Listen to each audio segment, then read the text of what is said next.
നമസ്കാരം. മീഡിയ കമ്പാനിയിൽ വളരെ പ്രാധാന്യമറിയിക്കുന്ന ഡെയിലി അപ്ഡേറ്റിലേക്ക് സ്വാഗതം. എല്ലാവരും ശ്രദ്ധിച്ചിരിക്കേണ്ട പ്രധാനപ്പെട്ട കുറച്ച് അറിയിപ്പുകൾ വീഡിയോ വഴി ഷെയർ ചെയ്യുന്നു. ഏറ്റവും ആദ്യത്തെ പ്രധാന അറിയിപ്പ് സ്ത്രീ സുരക്ഷാ പെൻഷൻ പദ്ധതിയുമായി ബന്ധപ്പെട്ടാണ്.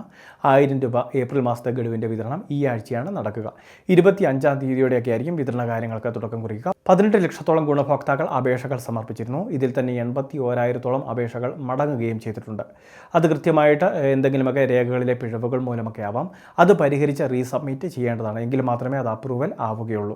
ഇനി അതോടൊപ്പം തന്നെ നിലവിൽ ലഭിക്കാൻ പോകുന്ന ഗുണഭോക്താക്കൾ ഏകദേശം 16 ലക്ഷത്തിന് മുകളിലുള്ള ഗുണഭോക്താക്കളാണ്. അവർക്കായിരിക്കും ഈ പ്രാവശ്യത്തെ ഗഡുവിന് അർഹതയുള്ളത്. ജനുവരി മാസങ്ങളിൽ പദ്ധതിയുടെ അപേക്ഷകളെല്ലാം തന്നെ ആരംഭിച്ചിരുന്നു. ഫെബ്രുവരി മാർച്ച് മാസങ്ങളിലാണ് 2 ഗഡുക്കൾ വിതരണം ചെയ്തത്. ഫെബ്രുവരിയിൽ തുക ലഭിക്കാത്തവർക്ക്, അതും അപ്രൂവായിട്ട് തുക ലഭിക്കാത്തവർക്കും മാർച്ച് മാസം 2 ഗഡു ഒരുമിച്ച് ലഭിക്കുകയും ചെയ്തിട്ടുണ്ടായിരുന്നു. ഇനി ഇതുവരെ തുക ലഭിക്കാതിരുന്ന എന്നാൽ അപ്രൂവലായവരുണ്ട്, വൈകി അപ്രൂവലായവർ. അപ്പോൾ അങ്ങനെയുള്ളവർക്ക് ഏപ്രിൽ മാസം മുതൽ ധനസഹായം ലഭിക്കുന്നതായിരിക്കും. രണ്ടാമത്തെ മറ്റൊരു പ്രധാനപ്പെട്ട അറിയിപ്പ്, LPG ഷോർട്ടേജ് നമ്മളുടെ സംസ്ഥാനവും നേരിടുന്നുണ്ട്. അതുകൊണ്ട് തന്നെ ഈ ആഴ്ചയിലും 45 ദിവസത്തെ സമയക്രമീകരണം തന്നെയായിരിക്കും. 46-ാമത്തെ ദിവസമായിരിക്കും അടുത്ത ഗ്യാസ് സിലിണ്ടർ ബുക്ക് ചെയ്യാൻ സാധിക്കുന്നത്.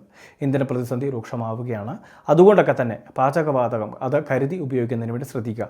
PNG കണക്ഷൻ പോകുന്ന ഏരിയകളാണ് എങ്കിൽ, അല്ലെങ്കിൽ നമ്മളുടെ സംസ്ഥാനത്ത് സിറ്റി ഗ്യാസ് പദ്ധതിയൊക്കെ, അപ്പോൾ അങ്ങനെയൊക്കെ ഉണ്ടെങ്കിൽ തീർച്ചയായിട്ടും ആ ഗ്യാസ് കണക്ഷനിലേക്ക് മാറുന്നതിന് വേണ്ടി ശ്രദ്ധിക്കേണ്ടതാണ്. കാരണം കേന്ദ്ര സർക്കാരിൻ്റെ നിർദ്ദേശപ്രകാരം PNG കണക്ഷനൊക്കെ പോകുന്ന മേഖലകളിലേക്ക് മറ്റ് ഗാർഹിക പാചകവാതക സിലിണ്ടറുകളുടെ വിതരണം അത് ഗണ്യമായിട്ട് അതിനെ കുറയ്ക്കണമെന്നൊരു നിർദ്ദേശം വന്നിട്ടുണ്ട്. 3 മാസത്തിന് ശേഷം പൂർണ്ണമായിട്ടും അവിടെ നിന്ന് ഗ്യാസ് സിലിണ്ടർ വിതരണമൊക്കെ നിർത്തുന്നതിന് വേണ്ടിയുള്ള ചില നിർദ്ദേശങ്ങളൊക്കെ വന്നിട്ടുണ്ട്. അങ്ങനെ വന്നു കഴിഞ്ഞാൽ ഒരു പക്ഷേ പിന്നീട് നമുക്ക് ഇത്തരത്തിൽ ഗ്യാസ് സിലിണ്ടറുകൾ ലഭിക്കുന്നതല്ല. അതുകൊണ്ട് തന്നെ PNG കണക്ഷൻ എടുക്കുന്നതിന് വേണ്ടി ശ്രദ്ധിക്കുക.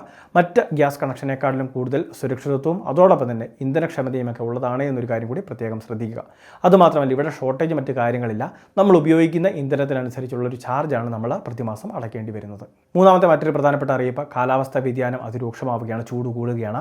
അതുകൊണ്ട് തന്നെ പകൽ സമയത്ത് പ്രത്യേകിച്ച് 11 മണിക്ക് ശേഷമൊക്കെ വെയിൽ കൊള്ളുന്നത് ഒഴിവാക്കുന്നതിന് വേണ്ടിയുള്ള പ്രത്യേക കാര്യങ്ങൾ ശ്രദ്ധിക്കേണ്ടതാണ്. അതുമാത്രമല്ല, ഇടയ്ക്കിടയ്ക്കൊക്കെ ധാരാളം വെള്ളം കുടിക്കുന്ന കാര്യങ്ങളും പ്രത്യേകം ശ്രദ്ധിക്കുക. ചൂട് നേരിട്ട് ഏൽക്കുന്ന എന്തെങ്കിലുമൊക്കെ പ്രവൃത്തികളിൽ ഏർപ്പെടുന്നവരാണെങ്കിൽ സമയക്രമീകരണം ഉൾപ്പെടെ ബന്ധപ്പെട്ട തൊഴിൽ ദാതാവിനോടൊക്കെ ആവശ്യപ്പെട്ട് വരുത്തേണ്ടതാണ്. എന്തെങ്കിലുമൊക്കെ പ്രശ്നങ്ങളുണ്ടെങ്കിൽ കൃത്യമായിട്ട് പരാതിപ്പെടുന്നതിന് നമ്മളുടെ ലേബർ കമ്മീഷണറുമൊക്കെ ആയിട്ട് അല്ലെങ്കിൽ ലേബർ ഓഫീസറുമൊക്കെ ആയിട്ട് ബന്ധപ്പെടേണ്ടതാണ്. നാലാമത്തെ മറ്റൊരു പ്രധാനപ്പെട്ട അറിയിപ്പ്, നമ്മളുടെ വിദ്യാർത്ഥികളുടെ വിവിധ സ്കോളർഷിപ്പ് പദ്ധതികളുടെ വിതരണമൊക്കെ ആരംഭിക്കുന്ന സമയമാണ്. അതുമാത്രമല്ല, വിദ്യാർത്ഥികളുടെ അക്കൗണ്ട് ആയതുകൊണ്ട് തന്നെ ചില അക്കൗണ്ടുകളൊക്കെ KYC പുതുക്കാത്തത് മൂലമൊക്കെ ഡീആക്ടിവേഷൻ ആയി കിടക്കാൻ സാധ്യതയുണ്ട്.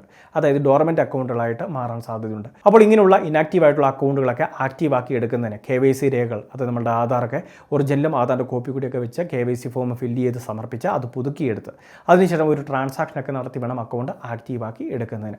അപ്പോൾ അങ്ങനെയുള്ള കാര്യങ്ങൾ വിദ്യാർത്ഥികളുടെ ഭാഗത്തു നിന്നൊക്കെ ശ്രദ്ധിക്കേണ്ടതാണ്. വിദ്യാർത്ഥിയുടെയും രക്ഷിതാവിൻ്റെയും പേരിലുള്ള ജോയിൻറ്റ് ബാങ്ക് അക്കൗണ്ടുകളിലേക്കും അതോടൊപ്പം തന്നെ വിദ്യാർത്ഥികളുടെ തന്നെ പേരിലുള്ള ബാങ്ക് അക്കൗണ്ടുകളിലേക്കുമൊക്കെയാണ് സ്കോളർഷിപ്പ് തുക ട്രാൻസ്ഫർ ചെയ്യുന്നത്. അതുമാത്രമല്ല, അപേക്ഷ വെച്ച സ്കോളർഷിപ്പിൻ്റെ സൈറ്റുകളിൽ സ്കോളർഷിപ്പിൻ്റെ ബെനിഫിഷ്യറി ലിസ്റ്റൊക്കെ പ്രസിദ്ധീകരിക്കുന്ന കാര്യങ്ങൾ കൃത്യമായിട്ട് നിങ്ങൾ ചെക്ക് ചെയ്യുകയും ചെയ്യേണ്ടതാണ്. അല്ലെങ്കിൽ സ്കോളർഷിപ്പ് ആപ്ലിക്കേഷൻ ട്രാക്ക് ചെയ്യാനുള്ള സംവിധാനങ്ങളുണ്ട്. ആ രീതിയിൽ ട്രാക്ക് ചെയ്ത് കാര്യങ്ങൾ മനസ്സിലാക്കുക. വളരെ പ്രധാനപ്പെട്ട കുറച്ച് ഇൻഫർമേഷനാണ് ഷെയർ ചെയ്തത്. ഇതുപോലുള്ള അറിയിപ്പുകൾക്ക് ചാനൽ സബ്സ്ക്രൈബ് ചെയ്യുക, ഫോളോ ചെയ്യുക.